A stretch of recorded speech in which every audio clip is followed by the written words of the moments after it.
प्यार हो जाइए ये सिर्फ एक कहानी नहीं बल्कि एक ऐसा सफर है जिसे पढ़कर शायद आप रात में अकेले बाहर जाने से पहले 2 बार सोचेंगे। उस रात गांव के चौकीदार ने आखिरी बार जो देखा वो उसकी जिंदगी की सबसे बड़ी गलती थी। उसने कसम खाकर कहा था, मैंने उसे देखा, वो लड़की जंगल के अंदर खड़ी थी और वो मुझे ही देख रही थी। अगली सुबह चौकीदार कहीं नहीं मिला, बस उसकी लाठी जंगल के बाहर पड़ी थी और उस पर खून के निशान थे। ये कहानी है शिवपुर गांव की, एक छोटा सा गांव जहां लोग खुश तो थे लेकिन एक डर हमेशा उनके दिल में जिंदा रहता था। गांव के किनारे वाला वो रहस्यमय जंगल, कहते हैं यह जंगल पहले साधारण था लेकिन 20 साल पहले एक अजीब घटना हुई। गांव के 5 लोग एक साथ जंगल में गए और फिर कभी वापस नहीं आए। उनकी तलाश में और लोग गए लेकिन वो भी गायब हो गए। धीरे धीरे लोगों ने जंगल को छोड़ दिया। अब वहां कोई नहीं जाता था सिवाय मौत के। इस गांव में रहती थी 16 साल की आरती, निडर, जिद्दी और सच्चाई जानने वाली। जहां बाकी लोग डरते थे वहां आरती के अंदर सवाल उठते थे, अगर कोई वापस नहीं आया तो ये कहानी किसने सुनाई? उसका भाई राहुल हमेशा उसे रोकता, आरती ये खेल नहीं है, ये जंगल किसी को छोड़ता नहीं। लेकिन आरती हंस देती, भैया डर सिर्फ दिमाग में होता है। एक शाम आरती अपने घर की छत पर बैठी थी। अचानक उसकी नजर जंगल की तरफ गई। वहां पेड़ों के बीच उसे एक सफेद कपड़ों वाली लड़की खड़ी दिखी। वो बिल्कुल स्थिर थी और वो सीधे आरती को देख रही थी। आरती का दिल जोर जोर से धड़कने लगा। उसने आंखें मली लेकिन जब दोबारा देखा वो लड़की गायब थी।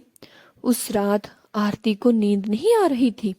अचानक ठक ठक ठक खिड़की पर कोई दस्तक दे रहा था। आरती धीरे धीरे उठी और जैसे ही उसने पर्दा हटाया उसकी चीख निकल गई। वही लड़की, काली आंखें, अजीब मुस्कान, और उसने धीरे से कहा, तुम मुझे देख सकती हो, इसका मतलब तुम आओगी। अगले दिन डर के बावजूद आरती का दिमाग सिर्फ एक बात सोच रहा था, मुझे सच जानना है। वो अकेले ही जंगल की तरफ निकल पड़ी। जैसे ही उसने जंगल में कदम रखा हवा अचानक ठंडी हो गई और चारों तरफ सन्नाटा छा गया। कुछ दूर जाने के बाद उसे एक पुराना टूटा हुआ घर दिखा। दीवारों पर खून जैसे निशान और अंदर से धीरे धीरे रोने की आवाज। आरती अंदर गई। वहां उसने देखा एक बूढ़ी औरत बैठी थी। तुम क्यों आई हो यहाँ? उसने भारी आवाज में पूछा। आरती ने कहा, मैं सच जानना चाहती हूँ। बूढ़ी औरत हंसी। सच? यह है कि यह जंगल जिंदा है। बूढ़ी औरत ने बताया, 20 साल पहले यहाँ एक तांत्रिक ने काला जादू किया था। उसने इस जंगल को अपनी आत्माओं से भर दिया। जो भी अंदर आता है वो इस जंगल का हिस्सा बन जाता है। आरती भागने लगी लेकिन अब बहुत देर हो चुकी थी। पेड़ों के पीछे से वो सभी लोग निकल आए जो कभी गायब हो गए थे। उनमें चौकीदार भी था और आरती का भाई राहुल भी। भैया, आरती कांपते हुए बोली। राहुल मुस्कुराया। उसकी आंखें भी काली थीं और उसने कहा, अब तुम भी यहीं रहोगी। अगले दिन गांव वालों को जंगल के किनारे आरती के जूते मिले लेकिन आरती कभी वापस नहीं आई।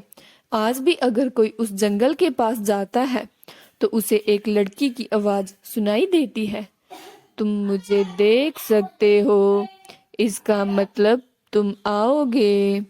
दोस्तों, उम्मीद करती हूँ आपको हमारी कहानी पसंद आई होगी। कहानी पसंद आई है तो वीडियो को लाइक करें, चैनल पर नए हैं तो चैनल को सब्सक्राइब करें और हाँ, नोटिफिकेशन बेल को जरूर दबाएं ताकि अगली अपडेट सबसे पहले आपको मिले। धन्यवाद।